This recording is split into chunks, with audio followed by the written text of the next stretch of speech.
Tapi yang ngaji sah tu je. Jadi tak jelas kan? Sedangkan penjelasan itu ada dalam Quran. Oh, tapi itu surah lain. Surah yang dia tak mengaji.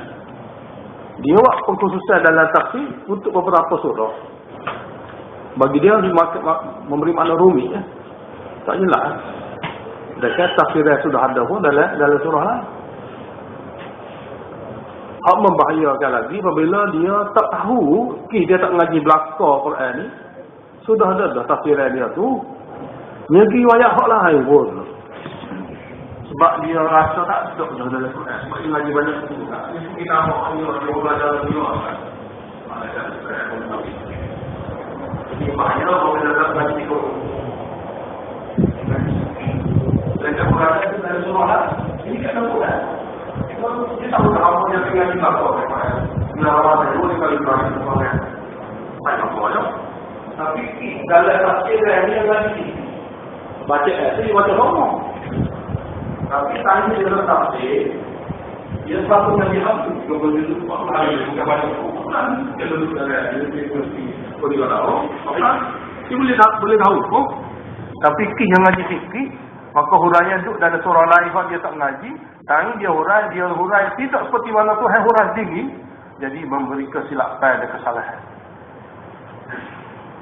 Nah, sebab itulah kadang-kadang Allah Ta'ala ringkaskan huraian dia dalam ayat ni, dalam surah ni, dan dia telah panjangkan, dia telah hurai dengan terperinci dalam surah lain atas kehendak Allah Ta'ala, atas susunan yang Allah Ta'ala kehendak. Apa hikmah tu? Ada hikmah dia. Ini kelemahan apabila kita mengaji Quran ala kadar pada. Waktu kita buat daurah ni satu bantuan sangat patutlah dihidupkan. Supaya semua umat Islam ni Quran kat 30 juzuk habis belaka. Tak ada masalah. Jadi darjat pertama dalam tafsir Quran ialah Quran sendiri. Iaitu tafsir mana-mana ayat yang diturunkan dengan bentuk ringkas. Kita tafsirkan dia, kita huraikan dia daripada ayat Quran juga, tapi duduk dalam surah lain. Dalam surah lain. Atau duduk dekat. Nah, tapi jenis Quran, tafsir Quran dengan Quran ni dia tidak banyak. Cuma dalam tafsir Quran dengan Quran ni kita boleh tengok tafsir Ibnu Katsir, Adwa'ul Bayan, Amin Syamsuddin tu. Dia ada tulis tafsir Al-Quran bil Quran. Jadi ulama tulis dah kitab tu. Jadi kalau kita nak kita tengok tak mudah. Situlah ada website. Jadi bila mari ayat Quran, dia pun mari ayat Quran lain. Ya, seumpama dia. Jadi jelas. Lagu tu. Jadi tafsir Ibnu Katsir di antara tafsir yang sangat menonjol mengenai tafsir Quran bil Quran. Begitu juga tafsir Tabari sebelum dia. Jadi ini darjat tafsir yang pertama. Tafsir Quran dengan ayat Quran juga. Darjat kedua, tafsir Quran dengan sunnah, dengan hadis sahih. Dengan sunnah ni dengan hadis sahih. Nah. Darjat ketiga, tafsir Quran dengan pendapat sahabat Nabi. Tafsir Quran daripada ucapan ataupun perkataan sahabat Nabi. Perkataan sahabat Nabi memberi nilai untuk tafsir Al-Quran. Sebab dia mengaji Quran dengan Nabi dia. Dan sahabat Nabi salah satunya orang yang jujur dalam tafsir Al-Quran. Dalam Quran ni sangat jujur. Tak boleh dipertikaikan kejujuran sahabat Nabi tentang ilmu Quran. Maka apa saja huraian sahabat daripada riwayat yang sahih tentang Al-Quran pun dikira tafsir Al-Quran. Ini darjat ketiga lah. Dan darjat yang keempat, tafsir Quran dengan pendapat-pendapat tabi'i. Tabi'i adalah anak murid sahabat yang bertalaki Al-Quran dengan sahabat. Cuma tabi'i ini, oleh kerana dia duduk darjat yang keempat, maka dia bersyarat. Bukan setiap tabi'i tafsir itu makbul. Bahkan kalaulah semua tabi'i memberi pandangannya sama dalam tafsir Quran itu, maka hujahlah. Paling nak bertikaikan lah. Tapi kalau sama-sama tabi'i ada perselisihan, ada setengah tabi'i memberi makna ni, setengah tabi'i memberi makna ni, tak sama, maka hilang hujah. Tidak lagi satu pendapat tabi'i itu menjadi hujah ke atas pendapat yang lain. Jadi tabi'i saja pendapat mereka akan dikira hujjah sekiranya ittifaq. Tidak ada khilaf. Maka pendapat tabi'in pun dipakai untuk tafsir Al-Quran. Lepas tu tak ada. Lepas tu tak ada lah Quran. Pendapat lain pada tu ulama tak pakai lah. Ulama tak lah. Ulama lain pada tu tak ada apa lah. Tidak ada lagi suara-suara lain, nilai-nilai suara manusia lain yang menjadikan hujjah untuk Al-Quran. Ulama tak ada. Lepas tu kalau orang tu ayat Quran kata ni, ulama kata gini, kita kena tanya dia, ulama mana ya untuk Quran. Dekat Quran ni tafsir dia Pak ni ya. Ulama mana lagi nak tahu ada Nabi dengan sahabat Nabi. Tapi ini boleh dipakai kalau dia berselisih. Kalau ulama lagi tak boleh pakai. Sebab dia tidak ada kaedah. Oh, kalau pakai ulama semua orang tafsir Quran belaka. Lepas tu jadi belaka orang penting itu. Sebab apa? Otak Malaysia duk kapal tu dia mampu. Duk kapal ni dia nampak kan? Jadi masing-masing nampak hak duk kapal dia. Dekat Quran untuk seluruh manusia sejahtera alam semesta dunia. Tak boleh pakai kapal. Jadi kaedah yang betul ialah Al-Quran ini akan ditafsirkan daripada Al-Quran sendiri. Kalau tidak ada Al-Quran yang mentafsirkan Al-Quran, sunnah Nabi, amalan Nabi ataupun perkataan Nabi. Sebab Nabi ni apabila dia wayak Quran pada umat dia, kalau tak jelas Nabi akan jelaskan. Tak tinggal pun dalam Quran ni, kalau tu benda tak jelas Nabi akan jelaskan. Sebab tanggungjawab dia jelas Quran ni. Dia tak akan tinggalkan umat dia hal kadang tak tahu makna berkafur. Walaupun tak banyak, dan itulah sebenarnya. Di mana ayat Quran yang tidak ada penjelasan sebenarnya pada Nabi, benda tu memang mudah. Tapi kalaulah ada penjelasan daripada Nabi, maknanya pada perintah lalu bukan mudah nak faham. Lalu Nabi huraikan maknanya. Ini tafsir Quran dengan hadis ni maknanya Nabi dihurai. Cuma huraian Nabi ni kebanyakan duduk pada amalan. Huraian Nabi ni duduk pada amalan. Nabi wayak tentang amalan-amalan, cara-cara beramal. Sebab perkara tu kalau Nabi tak wayak, tak jelaskan dengan amalan Nabi ni, jadi tak jelas. Contohnya sembahyang. Lafaz dalam Quran kata solat, sembahyang. Jadi boleh takbir Allah Akbar, angkat tangan, rakaat, sujud, baca tu, baca ni, sampai salat tu. Kalau Nabi tak wayak, dengan 30 juzuk Quran ni kita tak sembahyang. Walaupun 2 rakaat, tak akan jadi sembahyang pun. Walaupun Quran ni berlaku kali mari disebut dalam Quran, tapi kalau tidak diberitahu oleh Nabi cara-cara kedegak Quran ni, tak boleh sembahyang walaupun 2 rakaat. Sebab orang yang ingkar hadis kan, memang bodoh semua dia. Dia orang ingkar hadis ni mesti dia tak sembahyang punya. Sebab dengan Quran saja tu dia tak boleh sembahyang pun walaupun 2 rakaat. Dia kena guna Nabi juga. Sebab kedegak Quran tak boleh sembahyang 2 rakaat sebab tak cukup. Nabi lah yang akan menjelaskan Quran semayangnya begini.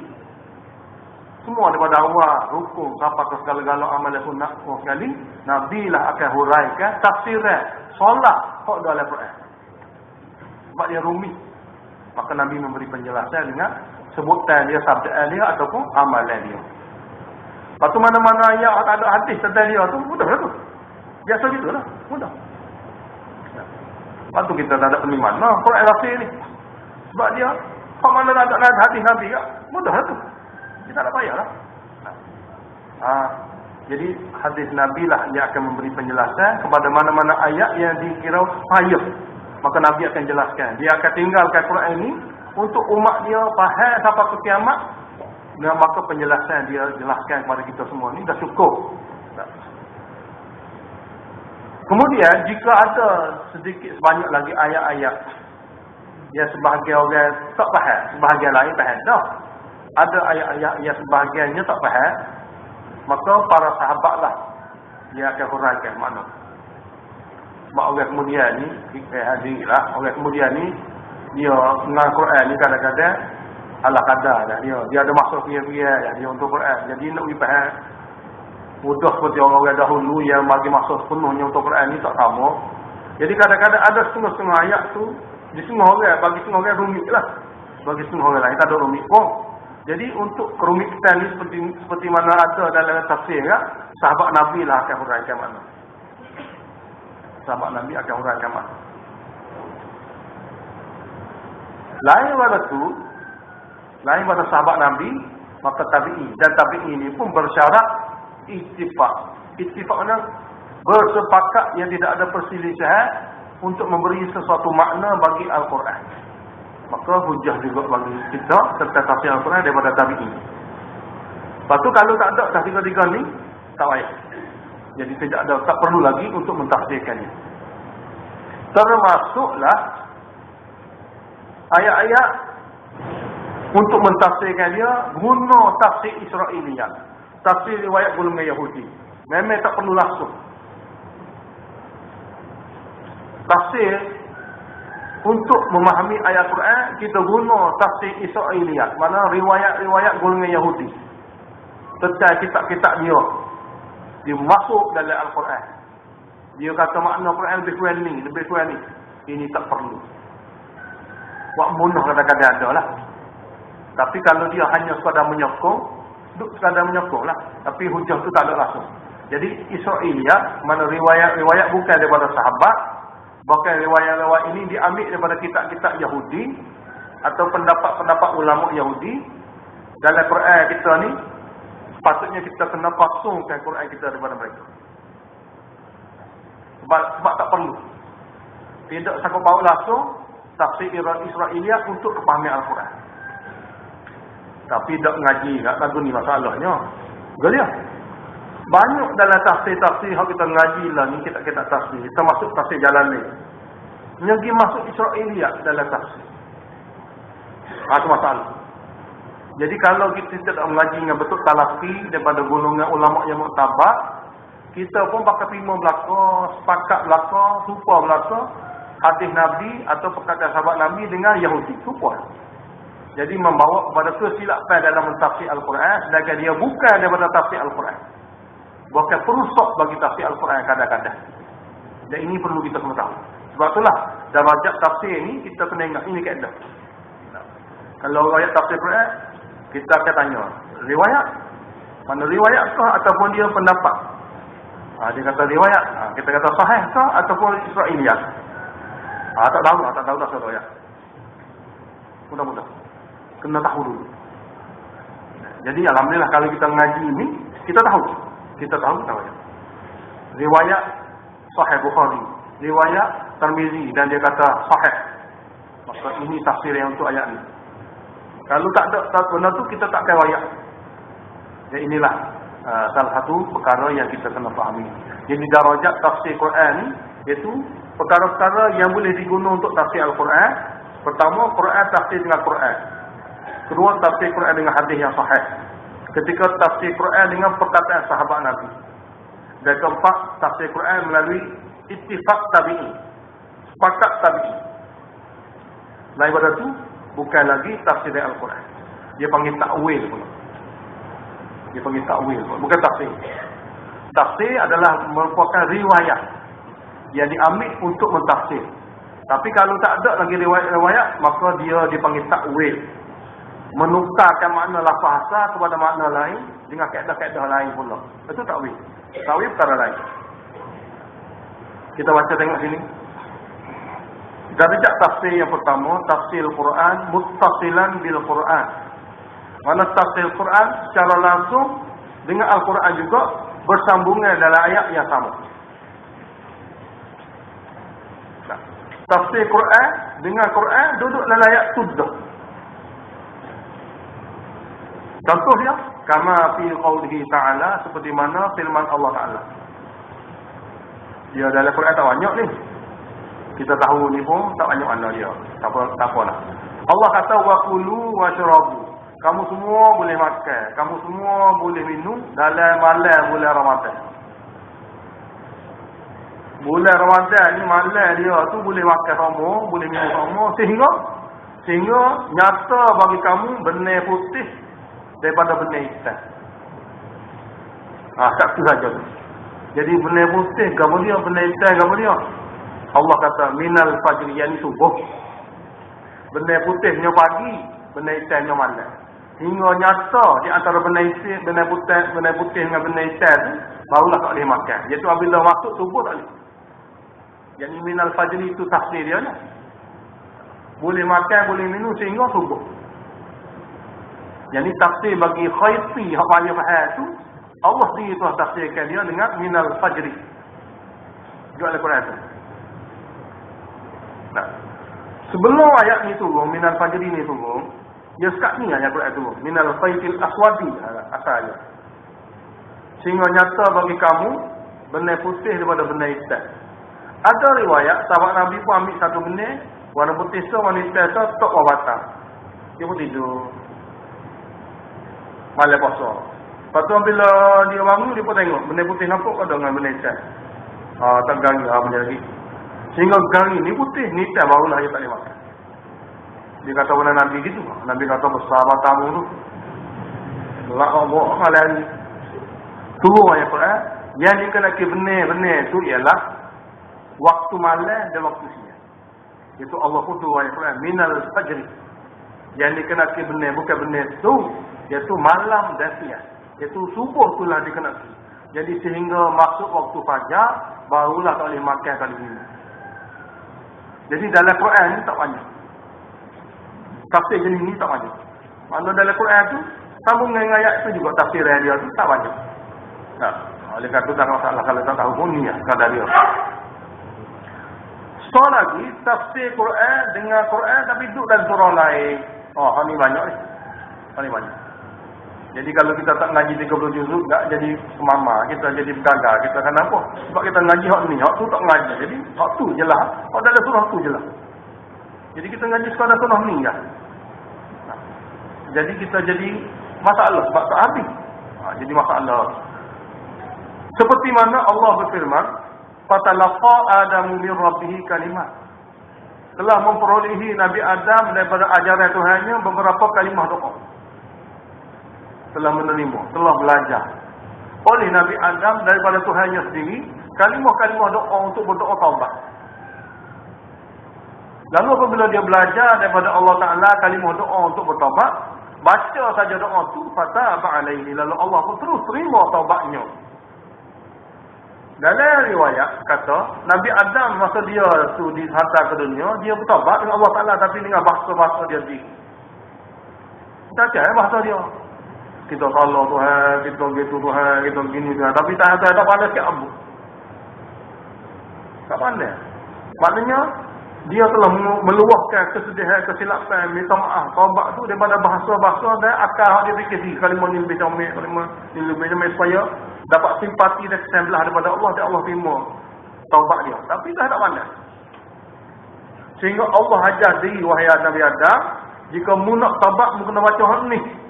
Kalau baca ni, hak aku ajar ni, barulah taubatmu akan diterima. Jadi, ayat ni kata, "Fatalaqa Adamu min rabbih kalimatin." Maka telah belajarlah Nabi Adam daripada Tuhannya sendiri kalimah-kalimah taubat.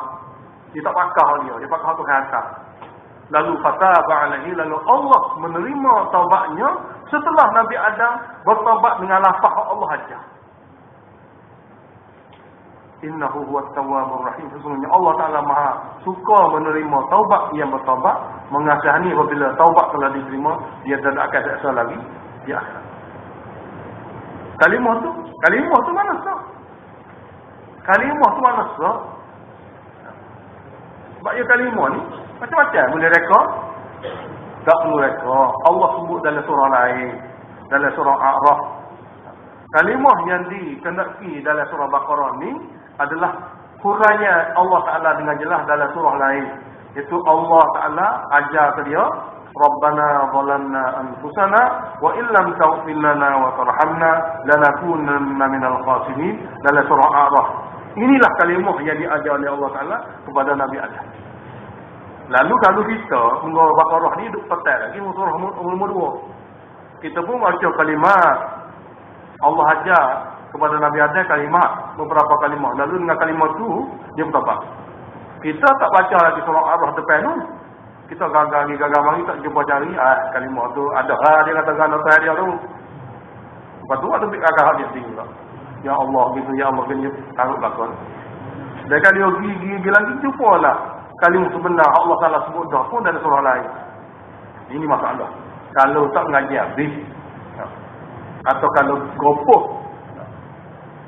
Tapi biasa-biasa kalau ngaji taklah jadi gitu.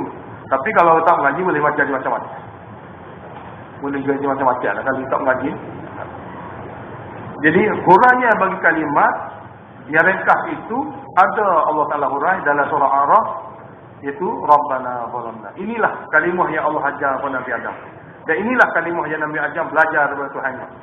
Qala kedua-dua itu Adam dan Hawa telah berdoa daripada kalimah yang diajar oleh Allah, iaitu kalimah itu berbunyi Rabbana zalamna anfusana wa illam taghfir lana wa tarhamna lanakunanna minal khasirin. Jadi melalui kalimah ni Allah ajar diri ni, apabila Nabi Adam berdoa, Allah Ta'ala restu doanya.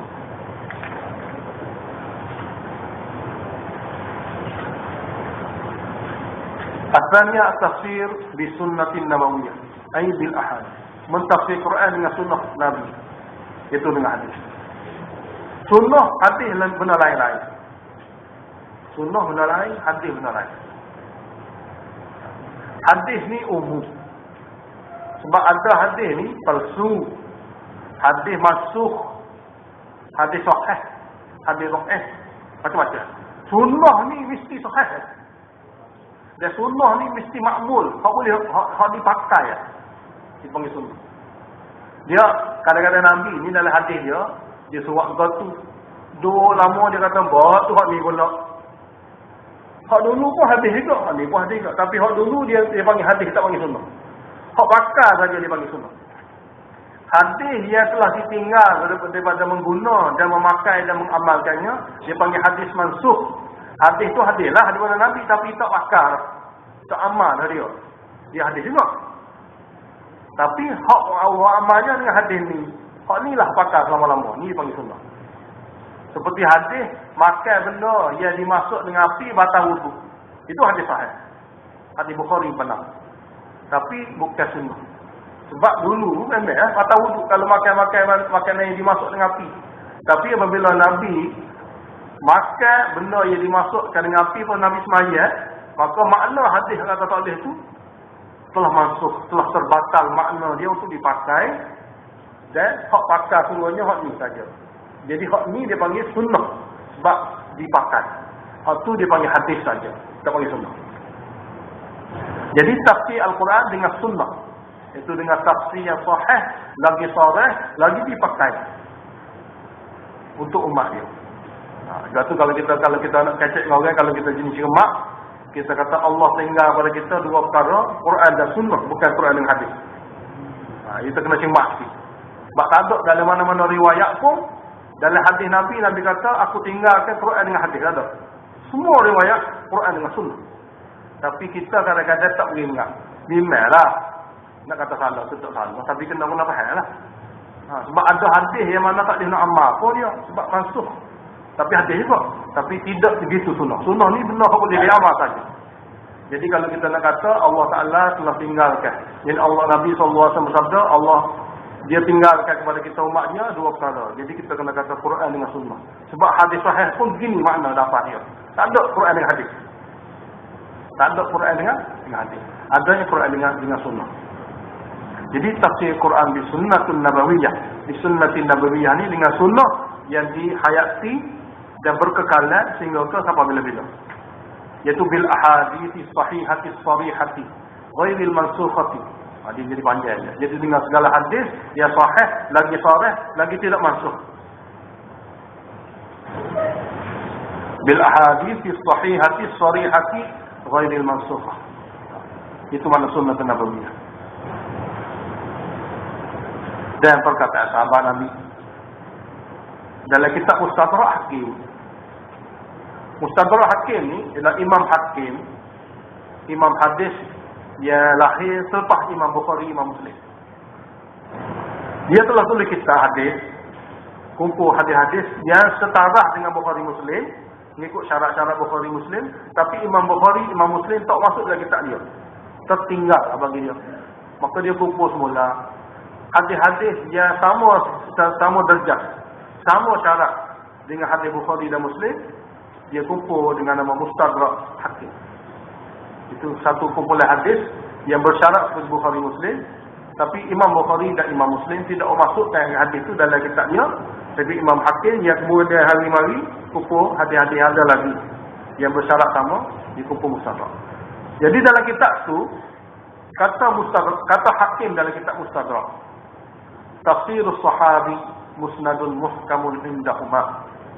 Tafsir yang dibuat oleh sahabat Nabi kukuh dan teguh, boleh digunakan pakai di sisi Imam Bukhari dan Muslim. Tafsir daripada sahabat Nabi kukuh dan teguh, boleh digunakan pakai sebagai hujah di sisi ulama hadis Imam Bukhari dan Muslim.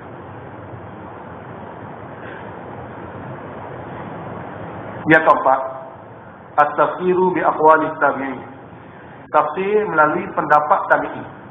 Wa fihi bahthun, padanya ada suatu kajian yang perlu diteliti. Iaitu, i'lam, ketahuilah olehmu wahai orang yang mengaji tafsir, idza ajma'u, apabila tabi'in bersepakat ala syai'in, atas suatu makna bagi mana-mana ayat. Dia semua bersepakat atas suatu makna bagi mana-mana ayat. Fala raiba fihi hujjatu zalika, maka tidak diragui lagi lah sepakatnya tabi'in di atas satu makna hujjah dan bukti bagi kita dalam tafsir Al-Quran. Tapi fa ini ikhtalafu, maka sekiranya para tabi'in berselisih sesama mereka. Kau ni kata begini, tapi ini kata begini tentang Quran. Maka fala yakunu qawlu ba'dihim hujjatan ala ba'dih. Tidak ada lagi lah perkataan sebahagian mereka menjadi hujjah kepada sebahagian yang lain. Kita pakai tabi'in ini, kalau tabi'in itu tak boleh. Kena ambil dalil lain pula sebagai bantuan, sokongnya. Tidak lagi lah pendapat tabi'in itu yang berselisih menjadi hujah kepada tabi'in lain yang bertentangan. Dan tidaklah menjadi pendapat tabi'in itu menjadi hujah kepada orang lain yang bukan tabi'in. Tak boleh pakai sebagai hujah sebab berselisih sama dia. Jadi kalau kita mari nak berhujah tentang tafsir Quran, kita buat mari kata tabi'in. Jadi kata tabi'in ini memang dia ada pendapat, tapi berbeza dengan tabi'in ini pula. Apabila berbeza pendapat, tak boleh pakai dalam tafsir Quran. Kena cari dalil sokong ni yang menguatkan pendapat tabi'in itu. Kalau sekadar pendapat dia, tak jadi hujah lah. Tak kuat ke apa satu lah. Sebab dia belaga sama dia. Jadi tak boleh jadi hujah untuk tabi'in itu, dan tak boleh menjadi hujah kepada orang kemudian hari itu. Dia lain dengan perkataan sahabat. Ini perkataan tabi'in. Pas lagu mana nak pakainya? Kena cari dalil-dalil lain yang menyokong pendapat tu. Kalau ada. Nah, kalau ada. Dan biasanya, dia ada kaedah pula lah. Dia ada kaedah pula. Dan ini pun perkara-perkara sikit sangat dalam Quran yang berlaku perselisihan di antara tabi'in. Sikit sangat. Tak perlu bimbang. Nah. Jadi apabila berselisih di antara sama-sama tabi'in, tak boleh jadi hujah lah perkataan mereka. Bal yarji'u fi zalika ila lughatil Quran. Bahkan kena rujuk pada tafsir ayat itu bukan lagi pada perkataan orang, bahkan kepada lughah Al-Quran. Bahasa yang digunakan oleh Allah dalam Quran ini memberi makna apa? Kena buka kitab lughah Quran. Dia ada kitab pula untuk dia. Atau sunnah. Kena buka kitab lughah hadis. Dia ada kitab dia pula. Lughah Quran dia ada kitab dia, mana bahasa-bahasa yang guna pakai dalam Al-Quran. Satu lafaz ni memberi makna ni, kebiasaannya. Begitu juga bahasa-bahasa yang dalam hadis Nabi telah dikumpul oleh ulama hadis. Bahasa-bahasa yang diguna pakai dalam hadis biasanya memberi makna ni. Jadi kita rujuk masuk. Ataupun tanda kalau tidak ada bahasa tu diguna pakai dalam Quran pada tempat lain, atau tidak diguna pakai dalam hadis Nabi, maka umumu lughatil Arab, kepada kita bahasa Arab biasa yang duduk oleh kamus Arab, atau perkataan Arab, lughah Arab biasa duduk dalam kamus Arab. Tengok kamus Arab guna berapa. Kalau biasa guna lafaz ni berapa makna, kena tengok lughah. Sebab dalam Quran ada makna ni, dalam hadis pun ada makna ni. Tengok dalam kamus penggunaan bahasa Arab sebenarnya dalam kamus ni tahu dia diguna banyak. Maka kita rujuk kamus Arab. Au aqwali sahabat, ataupun kepada pendapat-pendapat sahabat yang mirip kepada pendapat tabi'in.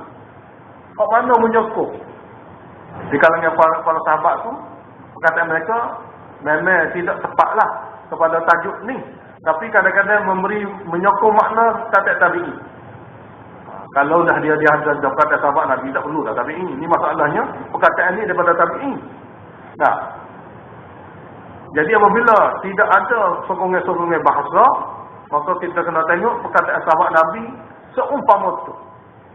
Ini kadang-kadang adalah mentafsir Al-Quran, derajat yang berlainan. Kesemua ini diambil daripada kitab Itqan fi Ulumil Quran oleh Imam Suyuti, dan diambil daripada kitab Burhan fi Ulumil Quran Imam Zarkashi. Jadi ringkasan ini dipetik daripada kitab Usul Tafsir Quran lah, yang biasa dikenali oleh kita semua lah. Jadi masuk dalam ni, hari ini kita mengaji kitab tentang kaedah mentafsir Al-Quran yang biasa dipakai dalam kitab tafsir. Nah, itu tafsir. Takwil pula. Ni takwil pula. Kalau tadi tafsir. Ni nak kita ni kali. Takwil ke mana pula Ustaz? Tafsir tu pening dah kita ni. Tafsir ni huraian makna daripada orang. Takwil ni bukan huraian mana daripada orang ni kata, bukan daripada ayat tu sendiri. Daripada ayat tu sendiri, tak ada apa-apa kata. Nah, tak ada apa-apa kata. Daripada ayat tu sendiri, maknanya tu jadi gini. Daripada ayat tu sendiri, makna jadi gini. Apa kata tak ada apa kata? Kalau apa kata, itu tafsir. Tapi tanpa perkataan sama-sama, ayat ni hak lafaznya gini asal. Makna keduanya gini. Jadi makna murak tu kita panggil takwil. Memalingkan makna daripada lafaz asal dia kepada makna baru. Itu panggil takwil. Itu takwil. Ini berajak pada ilmu yang Masya Allah lah. Berajak pada 15 ilmu.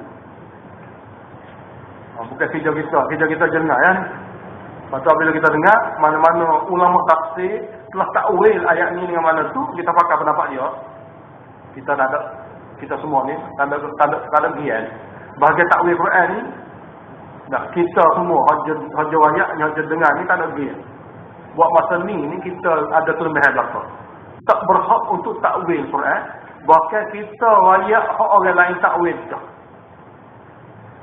Orang yang telah memiliki 15 ilmu dan kemahiran tinggi yang dikenali dalam dunia tafsir ni, maka takwil dia kita akan terima. Maka kita banyak orang lain pun modal dia lah, bukan modal kita. Kalau kata takwil Quran ni bukan gear kita lah. Gear wayak orang wayak tu. Apa tak?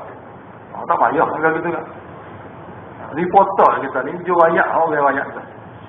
Cuma kita kena kenal pasti takwil yang paling muktabar, yang paling sahih di kalangan takwil. Di sama dia pun dia ada perselisih pendapat juga. Tapi pengajian kita ni akan aktif. Pendapat ni adalah disokong ramai. Ataupun pendapat ni mendapat sokongan daripada hujah-hujah yang kuat. Maka kita pun ambil lah takwil ni, takwil orang ni, ulama ni. Jadi kita pun tablirkan. Jadi takwil adalah merupakan huraian makna kedua daripada makna asal di segi lafaz. Bukan dipetik daripada nukilan sesiapa, baik bukan daripada hadis Nabi ataupun tabi'in ataupun sahabat Nabi. Bahkan daripada makna itu sendiri, daripada lafaz itu sendiri dia ada 2 makna atau dia ada 3 makna. Tengok, at-ta'wilu sarful ayati ila ma'nan. Memalingkan lafaz ayat daripada makna lafaz yang zahir kepada makna lain. Memalingkan lafaz ayat itu daripada makna asal dia yang zahir ila maknan muwafiqin, kepada makna lain tapi yang bersesuaian dengan lafaz tu juga. Yang bersesuaian dengan lafaz tu juga.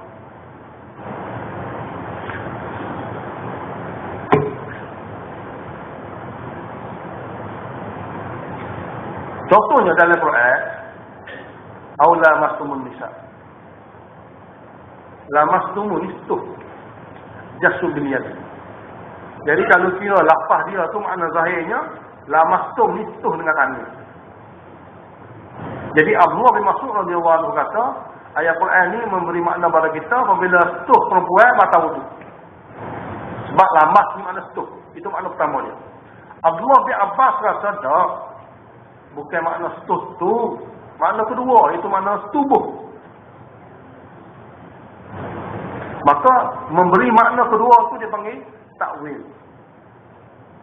Daripada setuh tu kepada setubuh tu, itu takwil. Siapa ayat tu? Ibn Abbas.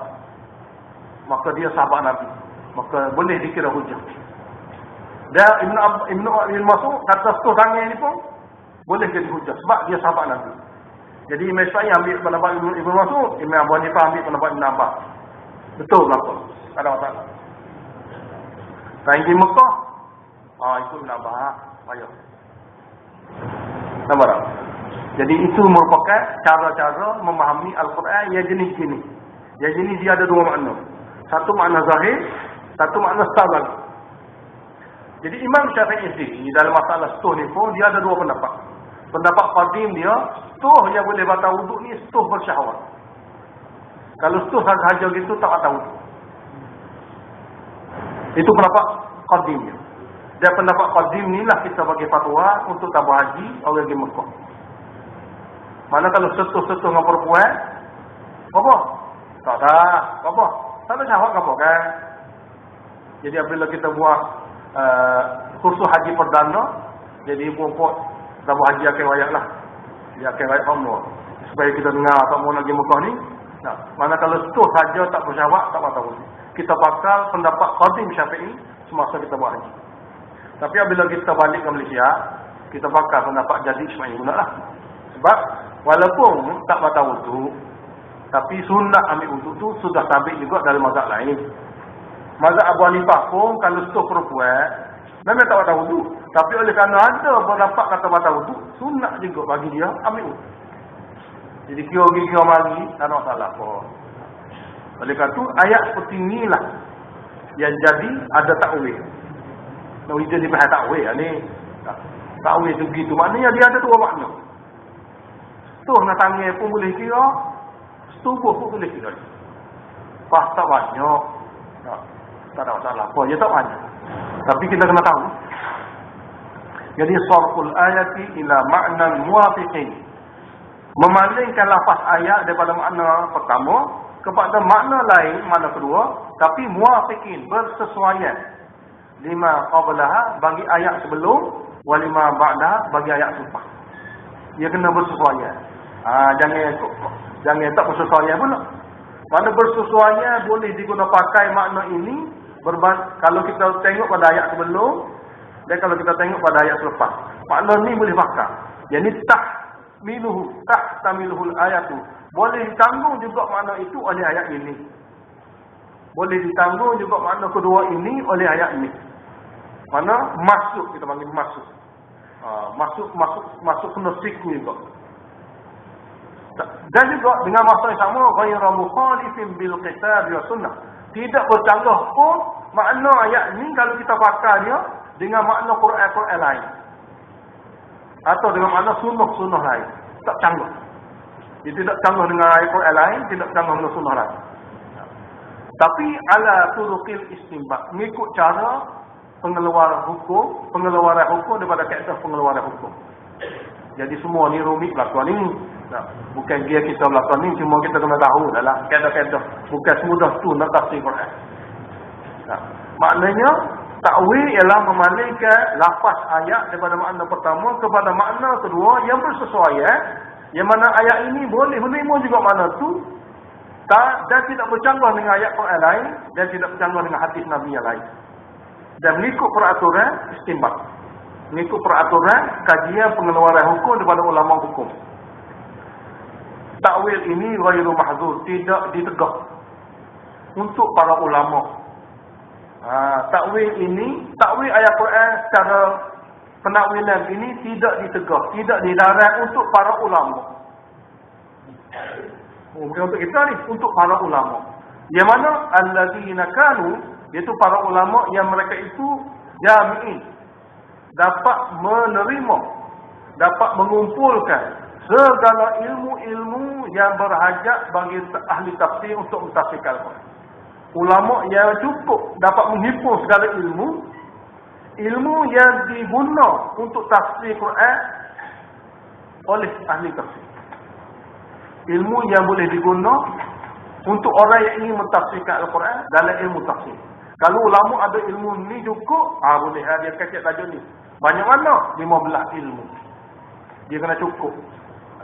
Pertama ilmu lughah, ilmu bahasa Arab.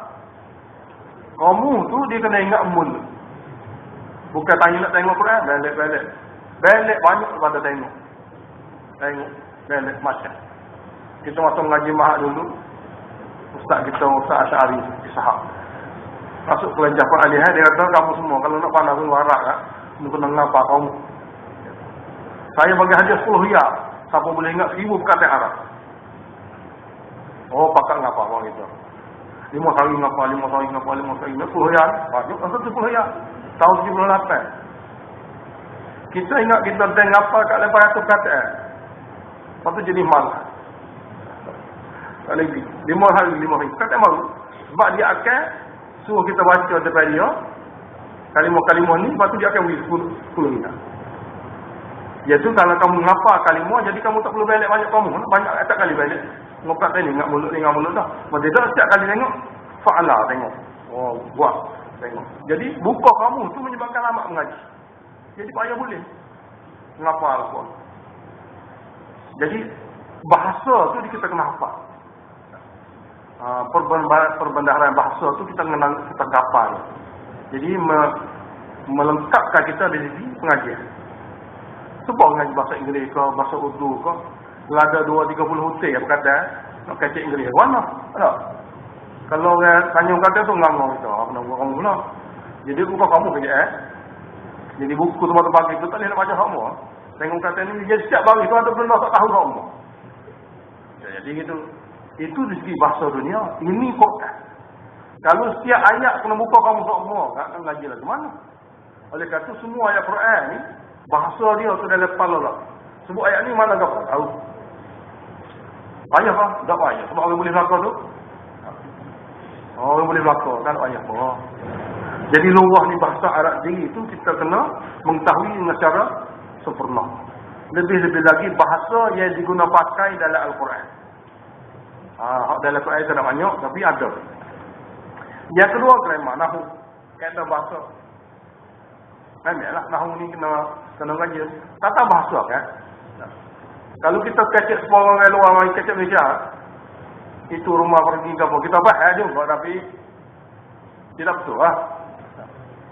Dia kata api kereta ke mana suka tahu.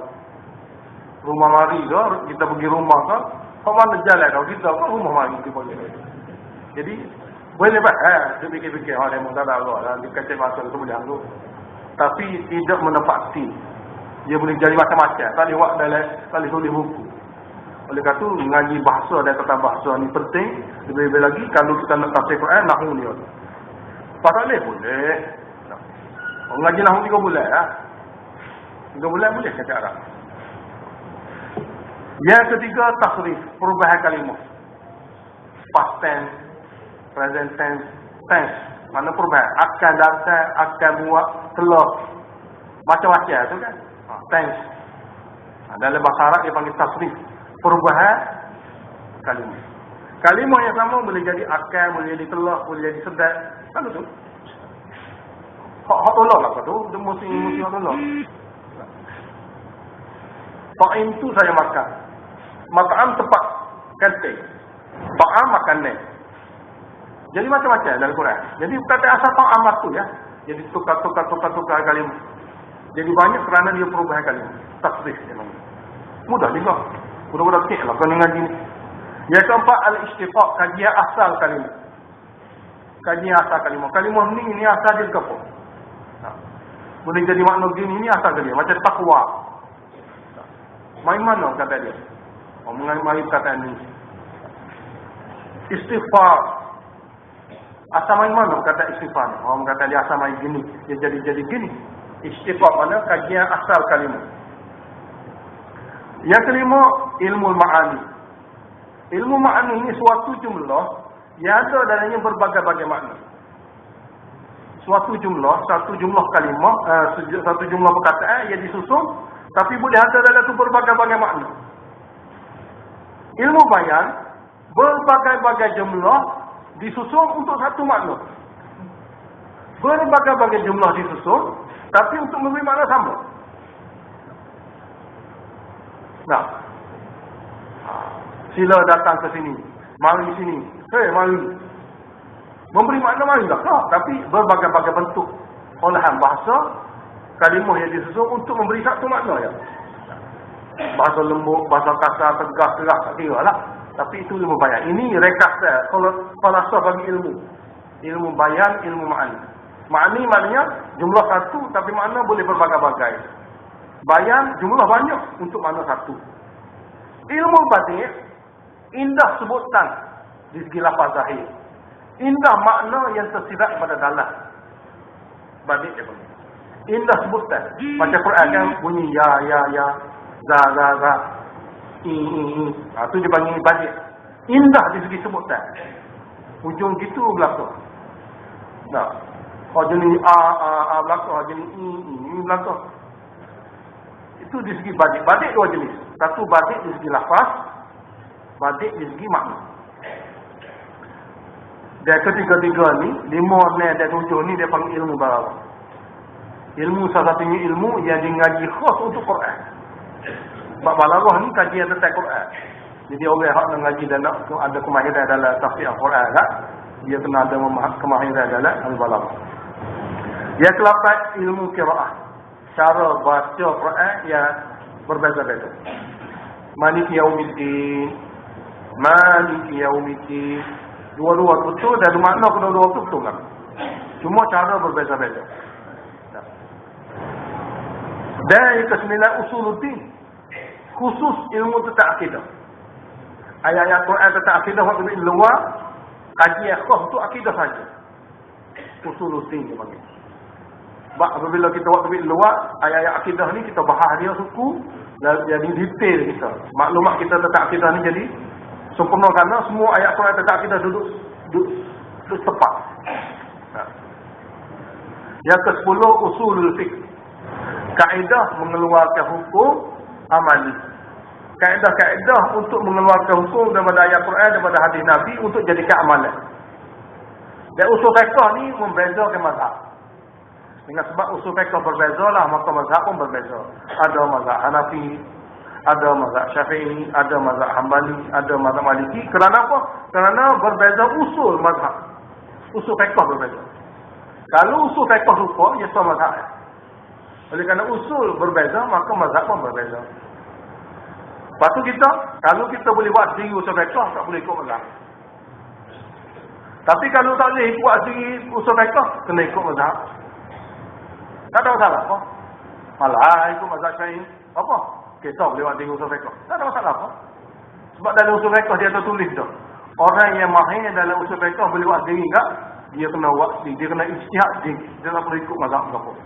Tapi kalau tak boleh tak, kena ikut ijtihad. Cuma pada zaman ni yang teramat payah lah. Kerana ngaji dia tu payah juga. Dalam semua ilmu yang kita layak ni, usul fiqh payah sekali. Usul fiqh. Kita mengaji sekolah pun gitu. Tanya usul fiqh ni mana gitu. Allah. Jadi oleh kerana memiliki usul karat dan berhajat kepada kemahiran yang tinggi, maka sukar sekali, muskil sekali kita ada kemahiran boleh buat usul fiqh sendiri yang tak perlu pada mazhab. Dan kita tak lari boleh, tapi jaga-jaga. Bukan sebarangnya orang lah. Jadi orang yang tidak boleh buat usul fiqh sendiri ni, dia kena ada lah usul fiqh dia lah. Kalau dia ambil usul fiqh Syafi'i, dia kena jadi mazhab Syafi'i.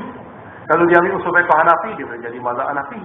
Cuma kalau kita duduk di Malaysia, kita belajar usul fiqh Syafi'i sebab mudah. Kita boleh usul fiqh Hanafi pun, tapi payah. Tak semua lama-lama. Dah kira masuk syurga lah kau. Kalau kita duduk di Pakistan, kita kena ngaji usul fiqh Hanafi. Supaya kita boleh ikut mazhab Hanafi, ramai-ramai orang situ-situ. Tapi bila kita pergi Mekah, berbagai-bagai mazhab ada, sana ada fatwa dia pula. Oleh kerana itu, dalam masalah fiqh ni, dalam usul fiqh ni, tidak boleh kita keliru. Kalau siapa-siapa dia jenis orang pandai dah tu, kita tak sadar mungkin lah ke dia tu.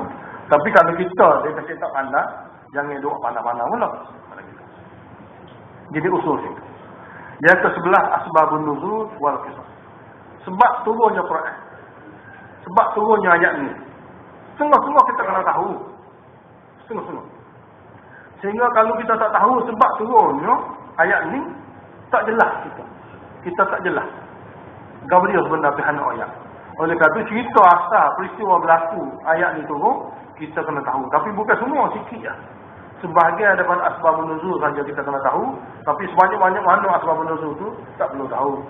Sebab apa? Sebab bukan semua asbabun nuzul ni memberi kesan pada tafsir Al-Quran. Sebahagian, sikit saja. Tapi hukum mana pun, dia salah satu ilmu yang kita kena tahu. Yang ke-12 nasib masuk. Quran ni dia ada hak masuk. Hak baca ada tapi amal tak boleh. Bacaan tu baca boleh tapi amalan tak ada. Macam mana? Imam Syafi'i kata ada 20.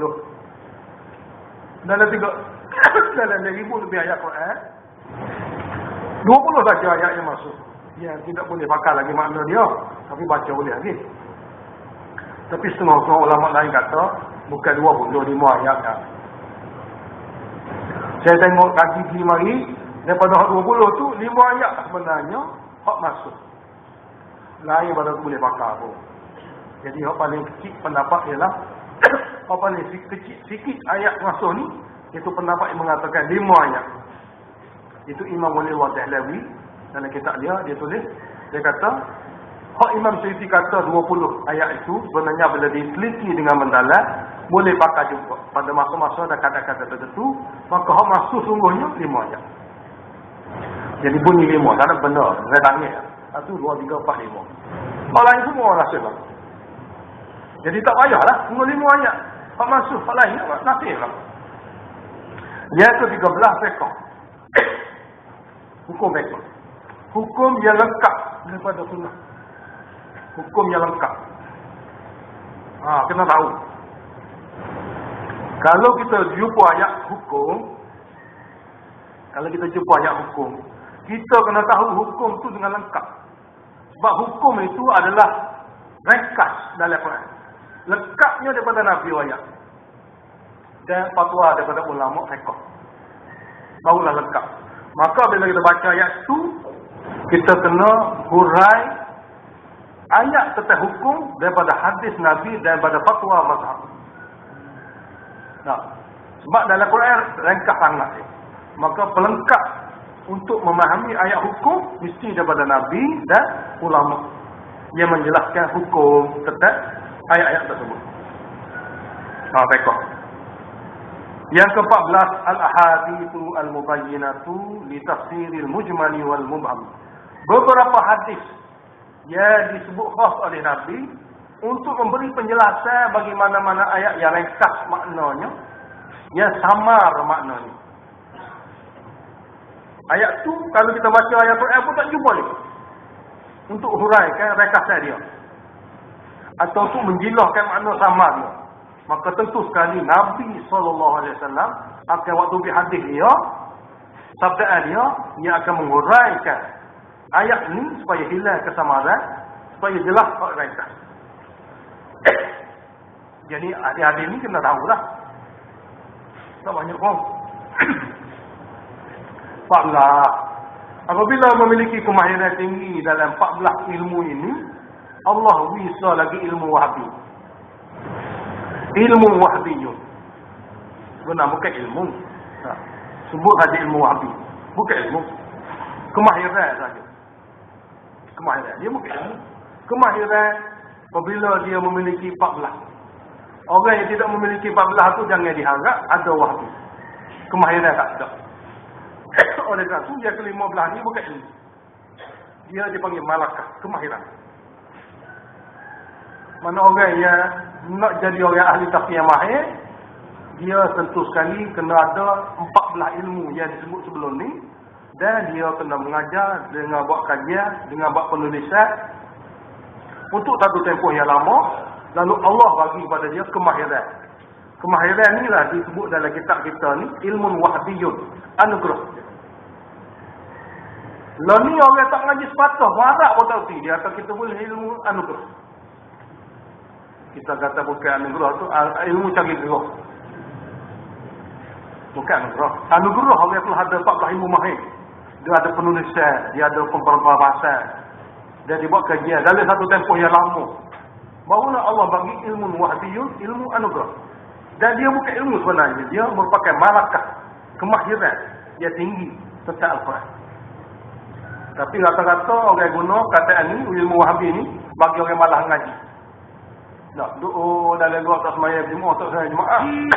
Tubik-tubik peti tafsir Quran. Orang tanya orang yang ngaji sama, kita tak ngaji orang biasa. Kita boleh ilmu lagi ni. Ilmu lagi ni. Nah, kita kata pelawak. Ilmu laduni mana ilmu syaitan. Ilmu syaitan jenis ilmu malah ngaji nak uji orang. Kita kena kata begitu terus dengan dia. Sebab ini bukan Islam lagi ni. Ini bukan orang Islam. Ini ajaran syaitan. Ilmu laduni atau ilmu wahabi untuk mereka di kalangan ulama yang berkemahiran tinggi setelah memahami 14 jurusan ilmu dengan suatu tempoh yang panjang. Dan mau sikit kuat mau tahu ngaji, boleh ilmu laduni syaitan. Kita kata gitu terus dengan dia. Dia nak Allah ikut dia lah. Nak kerja kita kena betul. Alhamdulillahirabbil alamin. Allahumma salli wa sallim ala Muhammad wa ala ali Muhammad.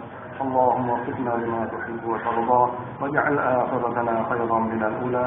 Radina billahi rabban wa bil islam dina wa bi Muhammadin nabiyyan wa rasulan.